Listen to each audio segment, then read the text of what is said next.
Syncopation? No sweat. Today we're going to unlock a rhythm secret that'll make your playing instantly sound more advanced. Remember our doo-wop pattern that we did a few months ago? Well, get ready for its jazzy cousin, the boogie woogie syncopation. You'll love learning this fun piano pattern, but be sure to watch to the end because I'm actually going to be sharing another pattern that will also make your playing sound incredible.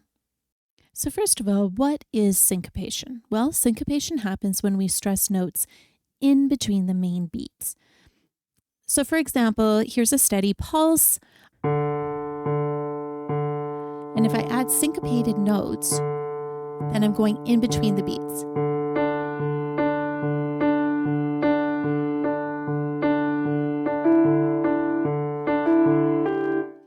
You can definitely hear this in certain styles of music. For example, the doo-wop pattern that I had mentioned at the beginning of this video, we might do something like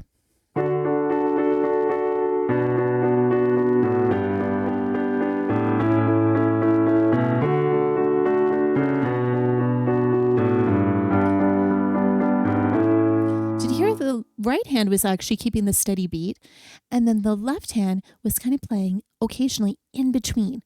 Now, boogie woogie often uses a 12-bar blues chord progression, and it's so much fun. Here is a version of it.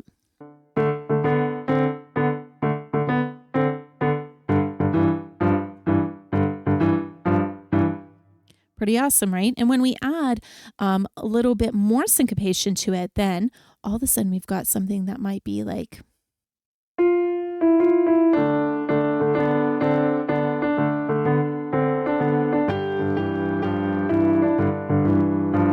And you can keep going with it.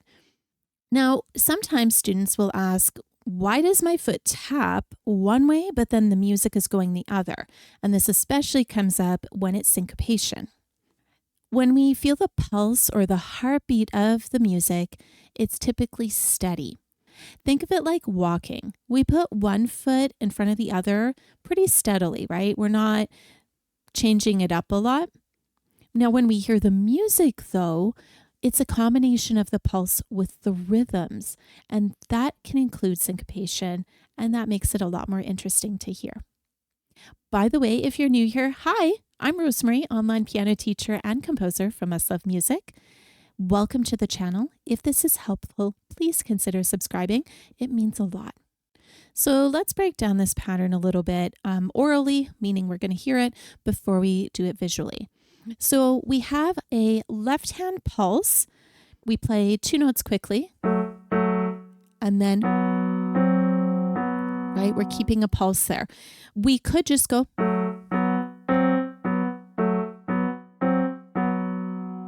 If we add just a little bit of syncopation, it can add some more interest.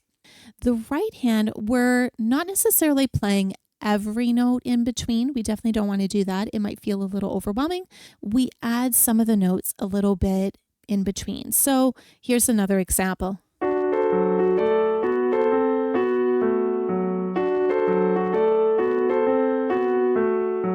Notice that some of those notes, I was like, almost felt like I was just sneaking it in a little bit.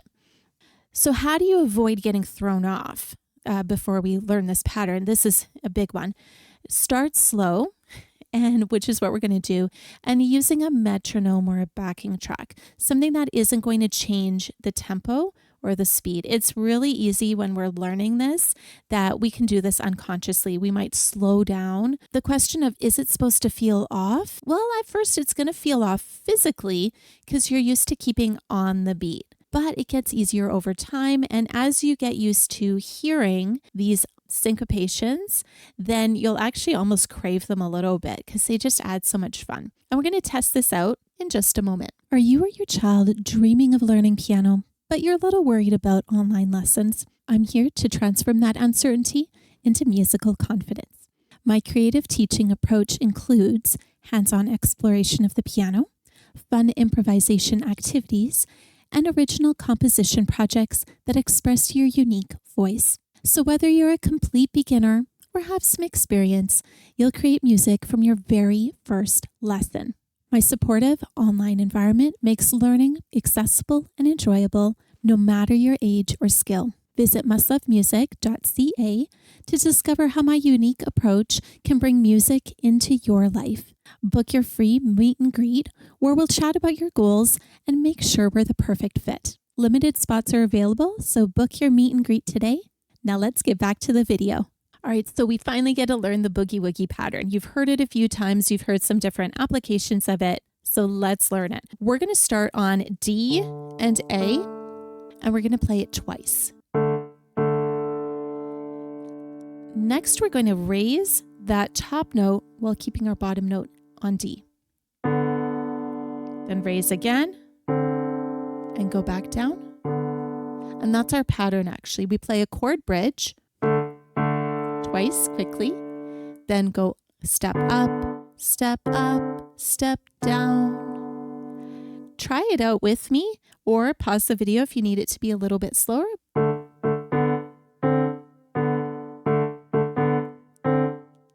Already sounds cool, doesn't it? Now we're going to switch to a different chord. To your hand, find G. So find your 3 black keys, find G and D. An easy way of doing this is use your fingers as placeholders. I'm going to just keep my pinky there for a second and move my thumb on it and then move my hand down so that I'm on G.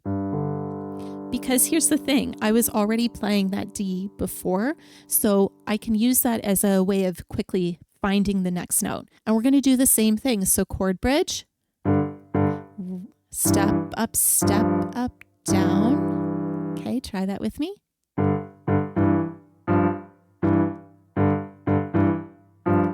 Good. And then switch to D. Back to G.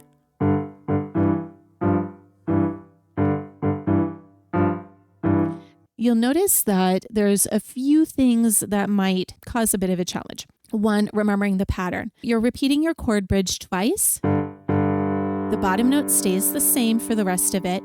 You're stretching up that top note. And you just keep doing that for each chord. So you start off in root position each time, and then you're building out and coming back a little bit. If you're finding that it's really hard to reach that last note, okay, it's a 7th interval, then what you can do is just play the top note. So if you have small hands, again, I've got small hands, so sometimes it's hard for me to reach things as well. You could just do the top note. So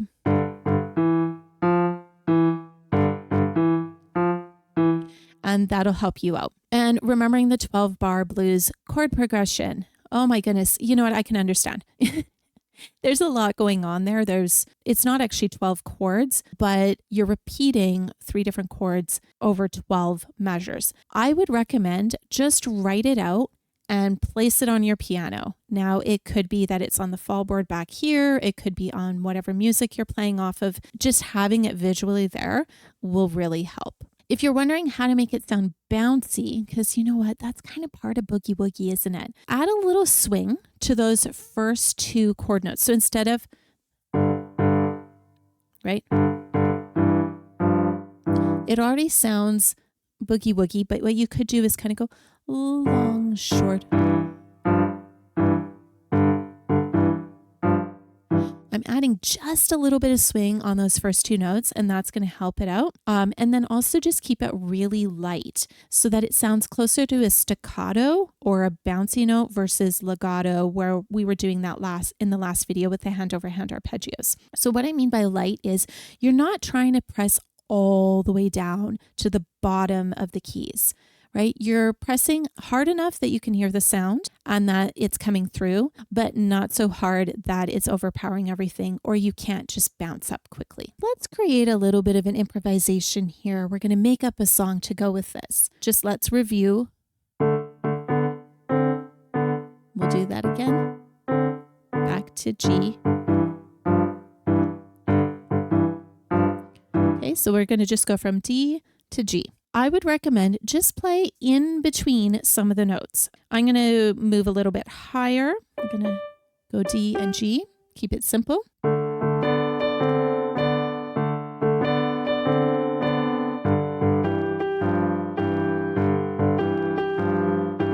Now Notice I didn't do it for every single note, and that's okay. Once you're ready, go ahead and add other notes to this. If you're wanting to make it look easy, you have to do what jazz piano players do, and that's that they practice licks and riffs or patterns so that they can be used with any chord progression over and over and over again. Like everything else in life, it just comes down to practice. When you're playing the boogie woogie, some things to keep in mind: keep a fairly firm hand shape, but with a relaxed wrist. It stays pretty similar. Your wrist is pretty relaxed, so you can keep it, or you can move it horizontally. If you have a smaller hand, that's really important, or also vertically. And so you can see on this top part here, right? You can see my wrist bouncing a little bit more. And that's one way for me to keep it a bit lighter. So now you've got the secret to that professional jazzy sound: syncopation. Now remember, this offbeat magic is what makes genres like jazz and blues so incredibly captivating. Do you want another pattern that'll make you sound like a pro? Check out my hand over hand arpeggios video.